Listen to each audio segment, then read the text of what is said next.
બીજી 30 આ 2 ભેગી થી ત્રીજી 30 નાખો. ભૂલગા નો બૈરા રહી ગયા. સુધી અમને આપી નહીં ભૂલગા. જો હમણાં ફટાફટ કરશો.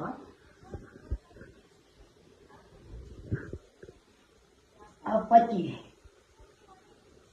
નાની 29 કરો. હવે પાછી બીજી ટીસાની કરો. ઘરમાં આવી ગઈ. અત્યારે ઉતરી ગઈ. જો કઈ ભૂલા હજી 25 દવા કરે બહાર. આ તમારે લેવાની પછી અહીંયા આવે બા. પછી અહીંયાથી માંડવું હોય તમારે. ભૂલી ગયો શું કરતો આ 4 દાણા કરવા. 4 દાણા પગલું લેતું બેઠું. હા બરાબર. હવે આવી હું આમ ગઉં છું. ત્યાં 2 25